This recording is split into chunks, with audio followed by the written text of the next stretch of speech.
इस वीडियो में हम हाइड्रोपोनिक में पौधों को दिए जाने वाले न्यूट्रिशन के बारे में विस्तृत चर्चा करेंगे, या कह सकते हैं न्यूट्रिशन मैनेजमेंट को जानेंगे। तो चलिए शुरू करते हैं। आज का टॉपिक न्यूट्रिशन मैनेजमेंट को समझने से पहले हमें पौधों के प्रकार एवं पौधों के विभिन्न अवस्थाओं या स्टेजों के बारे में समझना होगा। हाइड्रोपोनिक कृषि पद्धति में हम प्लांट को दो भाग में बांटते हैं। पहला लीफी वेजिटेबल अर्थात पत्तेदार सब्जियां जैसे पालक, धनिया आदि तथा दूसरा फ्रूटी वेजिटेबल अर्थात फलदार सब्जियां जैसे टमाटर, खीरा आदि। दोनों प्रकार के सब्जियों में न्यूट्रिशन मैनेजमेंट अलग अलग चलता है। साथ ही अब न्यूट्रिशन मैनेजमेंट दो बातों पर निर्भर करता है। पहला है स्टेज अर्थात पौधों की अवस्था और दूसरा मौसम या वातावरण का तापमान। अब हम यहाँ सबसे पहले बात करेंगे पत्तेदार सब्जियों की, जिसमें हम सबसे पहले बीज से दो पत्तियां आने तक न्यूट्रिशन पर चर्चा करेंगे। तो बताना चाहेंगे कि इस अवस्था में किसी भी तरह का न्यूट्रिशन देने की आवश्यकता नहीं पड़ती है, क्योंकि बीज में उतना न्यूट्रिशन उपलब्ध रहता है कि जिससे पौधे अपना पोषण कर सके। अगला स्टेज आता है दो पत्तियां आने के बाद का, जिसकी अवधि 25 से 30 दिन का होता है। इस अवस्था में पौधों को दिए जाने वाला न्यूट्रिशन 5 लीटर 0 से 100 TDS वाले पानी में NPK 19:19:19 4 ग्राम, कैल्शियम नाइट्रेट 2 ग्राम, एप्सम साल्ट 1 ग्राम तथा माइक्रो न्यूट्रिएंट्स 0.5 ग्राम को अच्छी तरह से मिला कर देते हैं। ध्यान रहे इसका TDS मौसम के अनुसार तय करना होगा, अर्थात गर्मी और ठंडे के मौसम के अनुसार इसके TDS में भी अंतर रखना है। इस स्टेज में अर्थात 25 से 30 दिनों में लगभग 4 सप्ताह होते हैं, जिसके अनुसार हमें न्यूट्रिशन के TDS का भी ख्याल रखना होगा।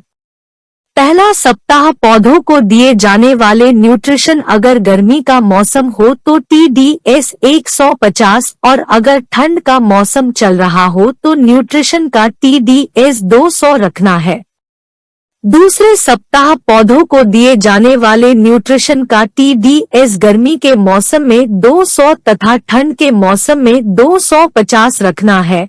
तीसरे सप्ताह पौधों को दिए जाने वाले न्यूट्रिशन का TDS गर्मी के मौसम में 280 से 300 तथा ठंड के मौसम में 300 से 330 रखना है, तथा चौथे सप्ताह पौधों को दिए जाने वाले न्यूट्रिशन का TDS गर्मी के मौसम में 350 से 400 तथा ठंड के मौसम में 400 से 450 रखना है।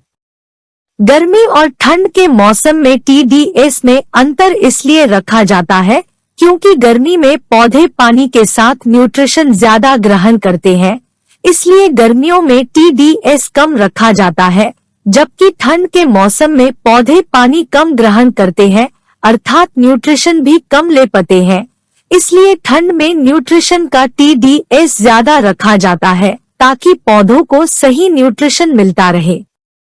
यहाँ एक बात और कहना चाहूँगा, मैंने जो TDS बताया है ऐसा नहीं है कि आपके द्वारा दिए जाने वाले न्यूट्रिशन का TDS उसके बराबर ही हो। 5-10 का अंतर हो सकता है, अगर ज्यादा का अंतर हो तो उसे नियंत्रण करना जरूरी है। तो चलिए अब हम पत्तेदार सब्जियों के स्टेज 3 की बात करते हैं। यह स्टेज पौधों के उगने के 30 से 35 दिन के बाद से शुरू होती है। इस अवस्था में न्यूट्रिशन में थोड़ा बदलाव करते हैं, जिसमें NPK 30:10:10 का उपयोग करेंगे। बाकी अन्य न्यूट्रिएंट में कोई बदलाव नहीं करना है, हाँ उनके क्वांटिटी में बढ़ोतरी करना होता है। पौधों का यह अवस्था पत्तियों के विकास का अवस्था होता है और पत्तियों के विकास में नाइट्रोजन सहायक होता है, इसलिए इस अवस्था में NPK के माध्यम से दिया जाने वाला नाइट्रोजन की मात्रा को बढ़ा देते हैं।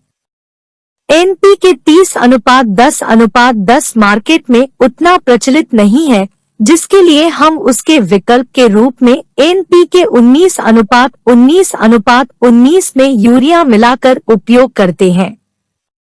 यहाँ NPK एवं यूरिया का अनुपात एक समान रखना है।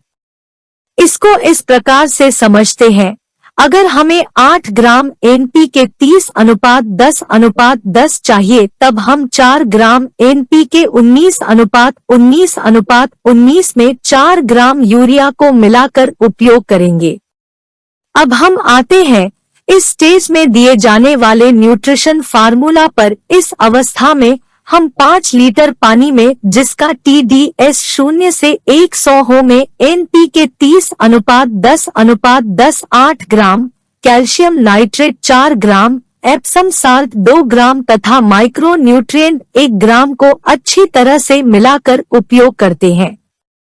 इस स्टेज में न्यूट्रिशन घोल का TDS ठंड के मौसम में 700 से 1000 के बीच तथा गर्मी के मौसम में 500 से 700 के बीच होना चाहिए।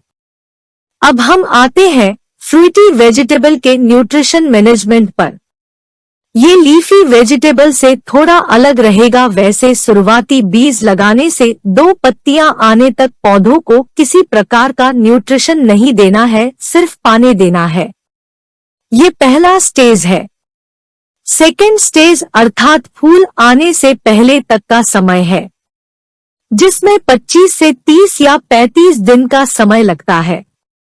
इस अवधि में पौधों को दिए जाने वाला न्यूट्रिशन 5 लीटर 0 से 100 TDS वाले पानी में NPK 19:19:19 4 ग्राम, कैल्शियम नाइट्रेट 2 ग्राम, एप्सोम साल्ट 1 ग्राम तथा माइक्रो न्यूट्रिएंट्स 0.5 ग्राम को अच्छी तरह से मिला कर देते हैं। ध्यान रहे, इसका TDS मौसम के अनुसार तय करना होगा, अर्थात गर्मी और ठंडे के मौसम के अनुसार इसके TDS में भी अंतर रखना है। इस स्टेज में अर्थात 25 से 30 दिनों में लगभग 4 सप्ताह होते हैं, जिसके अनुसार हमें न्यूट्रिशन के TDS का भी ख्याल रखना होगा। पहला सप्ताह पौधों को दिए जाने वाले न्यूट्रिशन, अगर गर्मी का मौसम हो तो TDS 150 और अगर ठंड का मौसम चल रहा हो तो न्यूट्रिशन का TDS 200 रखना है।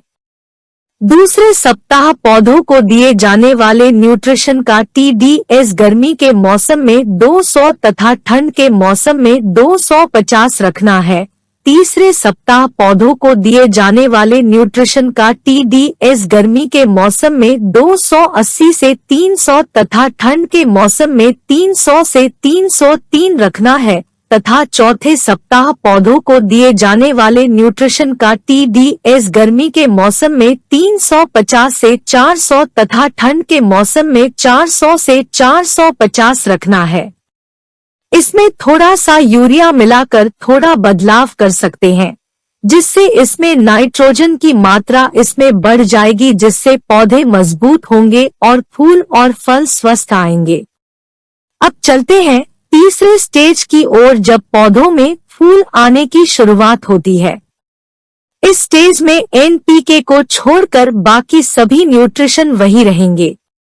इस स्टेज में NPK 0:52:34 8 ग्राम, कैल्शियम नाइट्रेट 4 ग्राम, एप्सम साल्ट 2 ग्राम, माइक्रो न्यूट्रिएंट्स 1 ग्राम को 5 लीटर पानी, जिसका TDS 0 से 100 हो, में अच्छी तरह से घोलकर पौधों को देते हैं।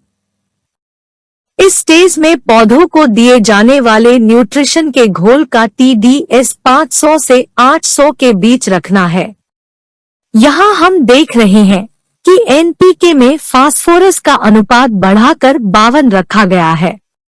क्योंकि ये स्टेज फूल के विकास से संबंधित है और फास्फोरस फूल के विकास में सहायक होता है, इसलिए इस स्टेज में पौधों के न्यूट्रिशन में हम फास्फोरस की मात्रा बढ़ा देंगे। ये स्टेज 1 से 1.5 माह तक चलता है। उसके बाद पौधों में फल आने शुरू हो जाते हैं। जब पौधों में फल आने लगे तो हमारा पौधा चौथे स्टेज में प्रवेश करता है। इस स्टेज में हम पौधों को NPK 4:18:38 10 ग्राम, कैल्शियम नाइट्रेट 5 ग्राम, एप्सम साल्ट 3 ग्राम तथा माइक्रो न्यूट्रिएंट्स 1.5 ग्राम को 5 लीटर पानी जिसका TDS 0 से 100 हो में अच्छी तरह से घोलकर पौधों को देना है। इस स्टेज में पौधों को दिए जाने वाले न्यूट्रिशन के घोल का TDS 800 से 1200 के बीच रखना है। यहाँ हम देख रहे हैं कि NPK में फास्फोरस के स्थान पर पोटासियम का अनुपात बढ़ाया गया है। चूंकि ये स्टेज फल के बढ़ने और पकने से संबंधित है और पोटासियम फल के बढ़ने और पकने में सहायक होता है, इसलिए इस स्टेज में पौधों के न्यूट्रिशन में हम पोटासियम की मात्रा बढ़ा देंगे।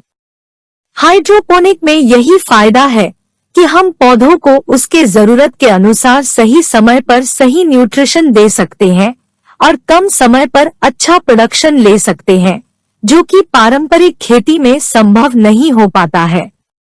अब हम आते हैं pH पर। वैसे तो हर पौधों के लिए pH का मान अलग अलग होता है और बहुत सारे पौधों का pH मान एक दूसरे से मिलता जुलता भी हो सकता है। हम यहाँ विभिन्न पौधों के pH मान का लिस्ट दे रहे हैं। इसे नोट कर रख सकते हैं और इसे गूगल में भी सर्च कर सकते हैं। और साथ ही एक बात का ध्यान रखना होगा कि इसका मान बीज लगने से फल पकने तक एक समान ही रहता है। मतलब अगर इसका मान बीज लगाने के समय मान ले कि 6 है तो फल पकने तक 6 ही रखना है। एक बात का यहाँ ध्यान देना बहुत आवश्यक है। यहाँ बताए गए न्यूट्रिशन घोल का TDS के मान में थोड़ा बहुत अंतर होगा तो परेशानी नहीं होगी, मगर pH के मान में अगर बदलाव होता है तो पौधे न्यूट्रिशन ग्रहण नहीं कर पाएंगे, जिससे पौधों का विकास प्रभावित होगा। आप लोगों को मेरे द्वारा दी गई जानकारी अच्छी लगी हो तो सब्सक्राइब जरूर करें और वीडियो को लाइक जरूर करें।